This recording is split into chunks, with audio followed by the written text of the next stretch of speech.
Whatever it was that this club was involved in, you could count on Tom Gates being there to do it and to things. So, Norma, I know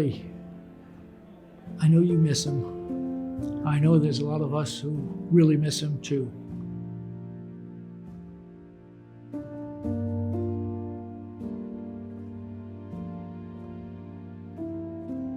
Tom loved to be a cook.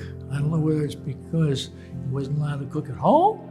I'm not so sure, but he really liked to cook. He did the ones at the Hawaiian restaurant when it was active, over at the VFW one year. I really miss him because you come into a meeting and there's Tom, and he always will say, "Hey, how are you doing? How's your day?" All that kind of stuff. He just one really friendly, nice guy.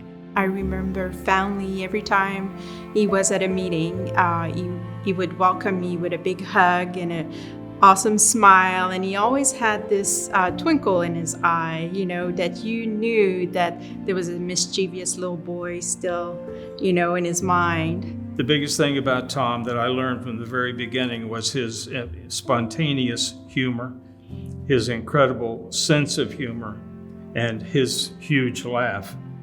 I will miss Tom greatly. Blessings to Norma, Chris, Jennifer, and the entire family.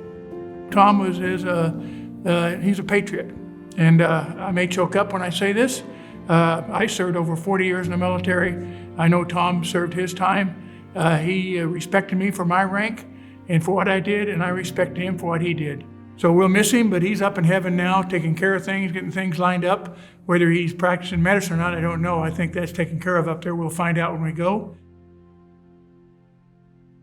One morning early in the 1990s, I was, as usual, sitting looking through my microscope down on Cornwall Street. My secretary buzzed me and said, "Dr. Gates wants to talk to you." And I thought, oh God. But he came in and he was, in fact, inviting me to go to a Rotary meeting. So I said to him, "Isn't that a men's club?" And he said, looking quite shocked and indignant, "Oh no, we have women." I said, "Well, okay then." So I went with him the following Thursday to the Rotary Club, and he was telling the truth. There was a woman in the club. I was number 2. But for introducing me to Rotary and for the many years I spent coming and having interesting evenings and meeting wonderful people, I will always be thankful to Tom. Wonderful memory I had of Tom is he loved August Court Days. And I was in charge of August Court Days, and so we used to make fresh lemonade. And the first year that I made the biggest mistake by not using what's called simple syrup. And boy, did I get a lashing by not only Tom, but by Ellen Wall. And from that point on, they taught me how to make simple syrup so that we can say that we had actually real lemonade. Tom was a great man, and I will miss him a lot. Tom is one of the most honest people I think I've ever met in my entire life. And if there's a quality that you want to have in this world, it's to be honest. Tom didn't mind getting down and picking up trash with people on a Saturday morning. He was one of the faithful people of the Rotary Club who always went out there. He had an enthusiasm for service above self. Tom was, his way of telling it like it is, endeared him in our club, actually made him the ringleader of the bad boys table. I will say I enjoyed Tom's friendship over the years. We had dinner a lot together, and Tom liked to sit in the bad boys table. And one night, Perry and Tom were sitting together, and Perry said, "They're gonna pull my ticket." And Tom said, "Okay, if they don't pull your ticket, you gotta pay me $100. And so then Perry said, "Okay, well, give me 10-to-1 odds. And if they do pull my ticket, then you gotta give me $1,000. Both of them were very, very instrumental in the scholarship fund. They said, whoever loses gives the money to the scholarship fund. So you know what happened? They pulled the ticket, and it was Perry Winston's ticket.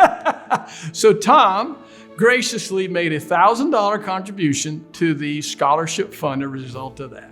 I never saw anyone enjoy fishing as much as Tom did. I was just happy to sit on the beach and watch him.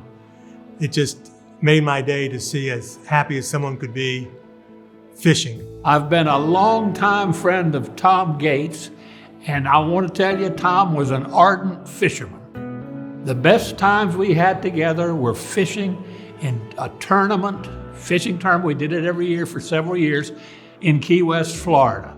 He was close to winning the money. He got a bonefish on. It was late in the day. It could have won $500 for him. But he slipped and fell overboard. It was hilarious. He needed the 4 points for the fish to win the $500. He was determined to catch the fish. The problem was he was in the water and the fish was running away from him a mile a minute. He was about to spool him. That means take all the line off the reel. And Tom knew it. He said, wanted us to fish him out of the water. He's a big man. We tried and we couldn't get it done. We couldn't get him out in time. The fish spooled him. But he did get second prize money. Regular Ernest Hemingway, the guy. In the Rotary Club, and I'm sure many people mention this, he always sat at the bad boys table. He was kind of like the icon of the bad boys table. Whenever there were speakers that we had invited or other Rotary Club members who said something that was really dead on with Rotary, really something that was about selfless service or something that was critical to what the club was doing, he would say, "Hey, stop. Did you hear what that person just said?" And he'd make us all really acknowledge that. And he was one of the few people in the club that had the gravitas to be able to do that for the Rotary Club and for the Methodist Church and also for the town of Leesburg. Thank you.